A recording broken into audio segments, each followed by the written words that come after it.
sua Bíblia comigo, lá em João, capítulo 12, no Evangelho de João, capítulo 12. Jesus ungido por Maria em Betânia. 6 dias antes da Páscoa, foi Jesus para Betânia, onde estava Lázaro, a quem ele ressuscitara dentre os mortos. Deram-lhe, pois, ali uma ceia.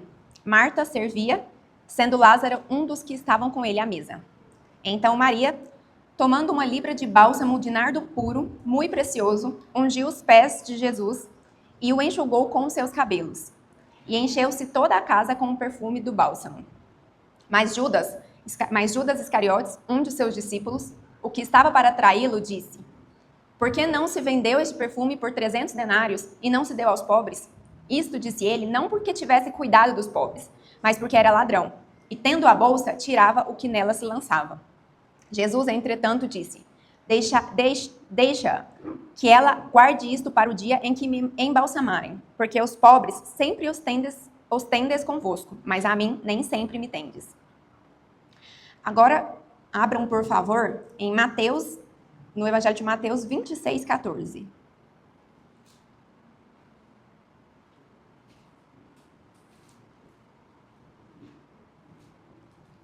Então, um dos 12, chamado Judas Iscariotes, indo ter com os... Eu fui rápido, né? Vocês ainda estão abrindo e eu já estou lendo. Desculpa. Então, um dos 12, chamado Judas Iscariotes, indo ter com os principais sacerdotes, propôs: Que me queres dar, e eu vou-lo entregarei. E pagaram-lhe 30 moedas de prata. E desse momento em diante buscava ele uma boa ocasião para o entregar. Aquele momento em Betânia, no momento da ceia, que eles estavam com Lázaro, Marta, Maria, não era um momento qualquer. Primeiro porque naquele momento Jesus já estava marcado para morrer, né? Isso aparece claramente nos evangelhos, que depois da ressurreição de Lázaro, a liderança religiosa da época já tinha se reunido e decidido que Jesus precisava morrer. Jesus era ali uma ameaça muito grande naquele momento. Então eles só estavam esperando o momento ideal para matar Jesus. Então Jesus já estava angustiado, ele já tinha aquela plena consciência do que aconteceria com ele. Então quando Maria unge ali, né, a sua cabeça que derrama e cai nos seus pés, Jesus, ele já tinha plena consciência da cruz.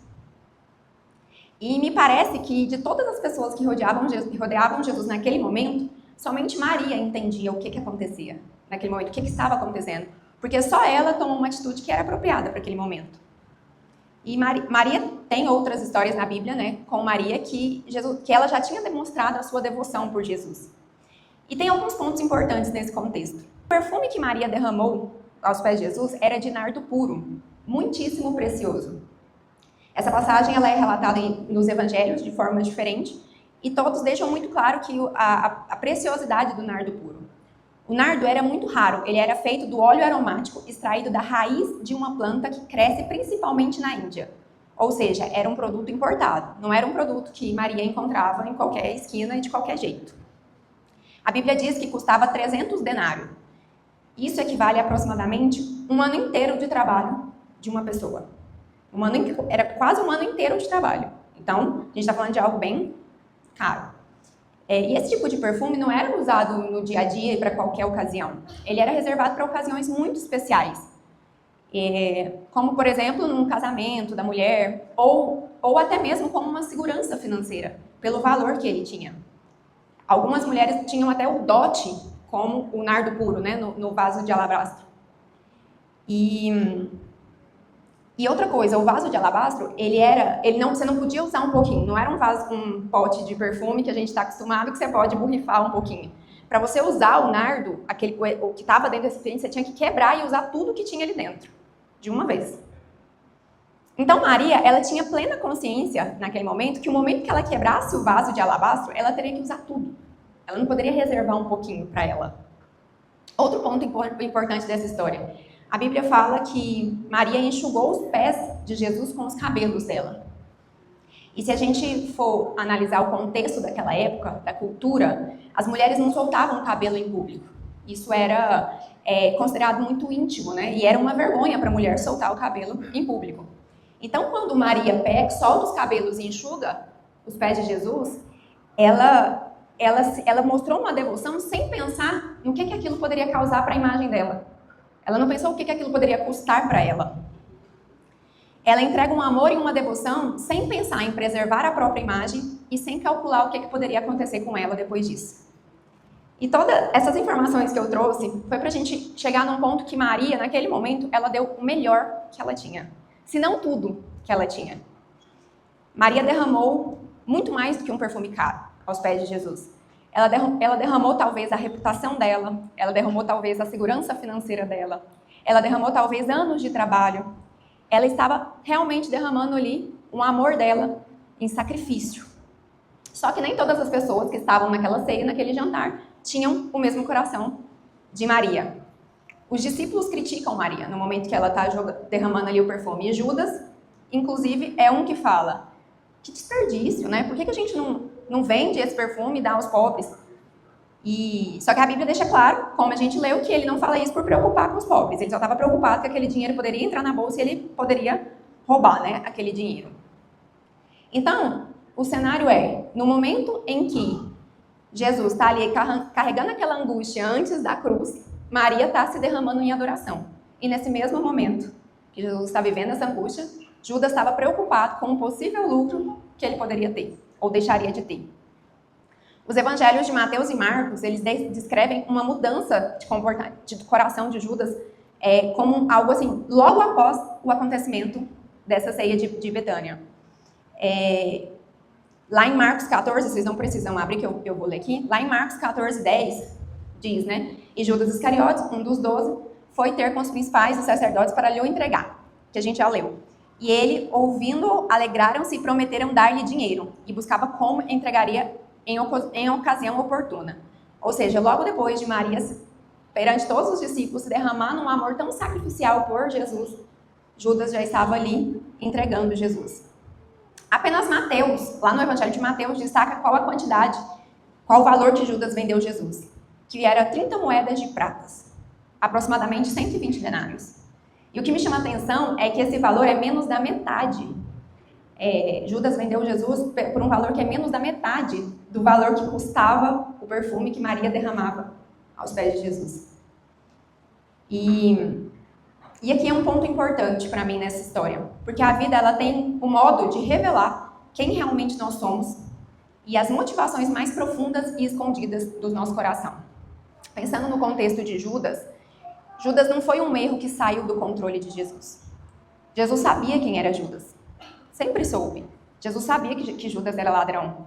Jesus conhecia a fraqueza dele, assim como conhece a fraqueza de cada um que está aqui.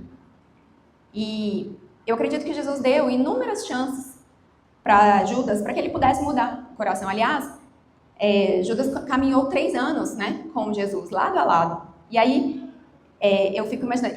E outra, foi Jesus quem nomeou Judas para cuidar do dinheiro, né, do financeiro do grupo.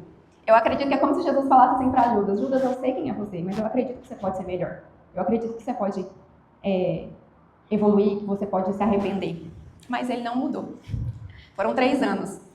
E aí eu fico imaginando, imagina você andar 3 anos lado a lado com Jesus e não mudar nada, não melhorar nada. Aliás, às vezes até piorar, né? Porque se ele chegou ao ponto de trair Jesus, às vezes até piorar. E entender sobre coração foi algo que fez muita diferença para mim na minha caminhada, na minha conversão. Foi uma virada de chave muito grande. Entender por que a Bíblia nos alerta sobre cuidar do nosso coração. Entender por que ela diz que o nosso coração é extremamente corrupto. E que a gente precisa vigiar mais do que tudo, porque dele procede as fontes da vida. E fez muita diferença eu entender sobre o coração, porque é do coração que procede nossos erros, nossos pecados, nossas fraquezas. É o coração que determina, né? O que está no nosso coração é o que determina como nós vamos agir na nossa vida. E nessa caminhada também, uma coisa que eu aprendi é: aquele que está de pé, cuide para que não caia. Porque se a gente não vigia o nosso coração, a gente pode cair. E é muito fácil a gente olhar para Judas e pensar: meu Deus, mas Judas era ruim demais. Você tá doido? Ô bichinho ruim, né? Dos infernos, tá doido. Mas ele andou 3 anos com Jesus e não melhorou nada. Mas aí, se a gente crê que a nossa igreja é do Senhor, que a presença de Deus é real nesse lugar, e que o Espírito Santo de Deus está conosco, como que a gente pode às vezes passar anos aqui também e não melhorar? e não mudar? Como que a gente pode passar anos e viver nas mesmas fraquezas, caindo nos mesmos erros, né, cometendo os mesmos pecados? É fácil a gente julgar Judas, né? A verdade é que isso pode acontecer com qualquer um de nós se a gente não consolidar a soberania de Cristo na nossa vida. Se a gente não entender de uma vez por todas que a gente precisa entregar tudo que temos para Deus, independente do quanto aquilo custa. Enquanto a gente fica indeciso se a gente quer servir a Deus ou não, se a gente quer fazer a vontade de Deus ou se a gente quer fazer a nossa vontade, a gente corre o risco de desenvolver um coração de Judas. E aí, com esse coração, sempre que os nossos interesses entrarem em conflito com aquilo que Deus quer de nós, a gente corre o risco de vender Jesus como um escravo. A gente corre o risco de vender Jesus como escravo, ao invés de nos humilharmos aos seus pés e aceitando que a sua vontade é boa, agradável e perfeita. Doa quem doer ou doa o quanto doer. E a pergunta que eu faço é: quanto de nós estamos verdadeiramente preparados para entregar absolutamente tudo que temos para Deus? Recentemente eu li um livro, inclusive indicação do pastor Eduardo, que chama Atrever-me lhe chamar de pai. Atrever-me a chamar de pai, é isso. Inclusive eu recomendo a leitura para vocês, porque é um livro, assim, muito bom, é um livro incrível e de fácil leitura. Esse livro conta a história de uma princesa muçulmana que ela converteu ao cristianismo. E, gente, o livro é um verdadeiro tapa na nossa cara, sabe? Porque quando ela se converte ao cristianismo, ela precisa abandonar tudo para servir a Deus. E quando eu falo abandonar tudo, é abandonar tudo.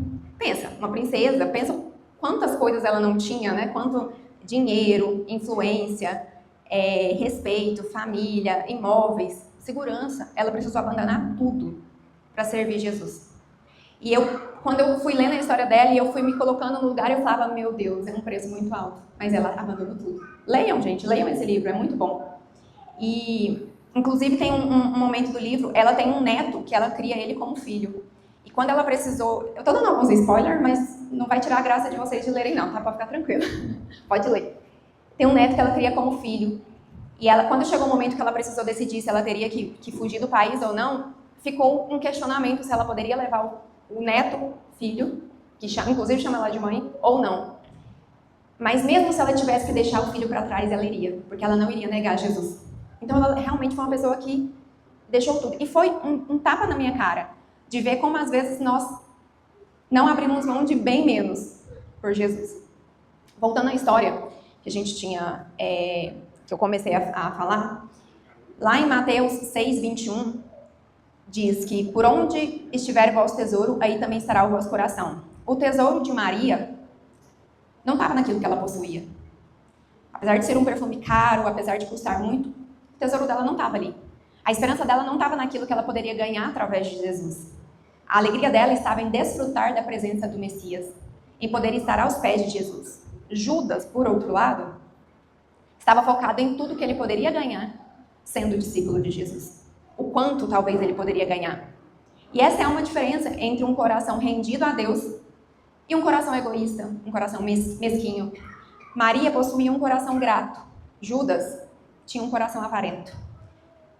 As coisas não estavam saindo como ele planejou. E ele se preocupava muitas vezes mais com a situação política e econômica do que com o seu próprio dinheiro, do que com a condição que estava seu coração. Quando Maria quebrou o vaso de alabastro, ela não parou para pensar no preço que ela estaria gastando ou calcular a quantidade que ela deveria derramar. Ela derramou tudo. Abundantemente, exageradamente, ela ofereceu o melhor que ela tinha.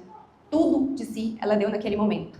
Enquanto Judas, ele ofereceu um único beijo, o beijo da traição. E Judas, ele é a prova de que proximidade com Deus não substitui rendição a Deus. A gente pode falar de Deus, a gente pode cantar louvores, a gente pode vir à igreja toda quarta, todo domingo. Se a gente não tiver um coração rendido verdadeiramente, nós corremos o risco de vender Jesus por qualquer trocado. Outro ponto interessante é que a Bíblia ela não apresenta Judas como alguém que se perdeu de repente. Nossa, estava tudo bem, pá, traiu Jesus. Havia uma desordem interna, ele era ladrão, então havia algo. E aí, a desordem foi dando espaço para erros maiores. Pequenas permissões constroem grandes quedas. aquela queda maior sua, aquele pecado assim mais vergonhoso, aquele pecado mais sujo, ele não vai acontecer do nada. São pequenas permissões que você dá no dia a dia. E Judas também, ele é um grande aviso na Bíblia contra o auto-engano espiritual. Porque Judas pregou, Judas andou com Jesus, Judas viu milagres. Judas participou do ministério de Jesus. E ainda assim, ele se perdeu. Judas caiu porque ele não tinha um coração rendido o suficiente para ser transformado pelo Espírito Santo. O problema maior dele foi amar mais o que ele poderia ganhar do que amar a Deus. Esses dias eu estava orando e Deus falou algo comigo muito forte, que uma das coisas que demonstra a maturidade cristã, que uma pessoa está amadurecendo, né, espiritualmente, é quando a sua preocupação não é apenas se algo é pecado ou não. Você está disposto não só a deixar de fazer aquilo que é pecado, mas você também está disposto a fazer aquilo que Deus quer que você faça. Então, às vezes, quando você está amadurecendo espiritualmente, a sua pergunta para Deus, ou para o pastor, ou para alguma pessoa, deixa de ser, isso é pecado, isso não é pecado, para fazer, é isso que Deus quer que eu faça? Porque não se trata mais apenas de não fazer o errado, mas fazer aquilo que Deus quer que a gente faça.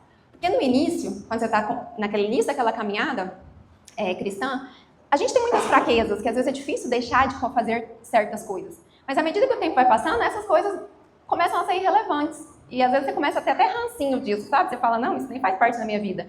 Então as fraquezas mudam. Mas fazer o que Deus quer que você faça, isso exige rendição. Isso exige você se diminuir para deixar Deus crescer. Porque fazer o que Deus quer que você faça, muitas vezes vai te tirar da sua zona de conforto. Vai exigir que você se esvazie completamente de você para deixar que Ele te encha.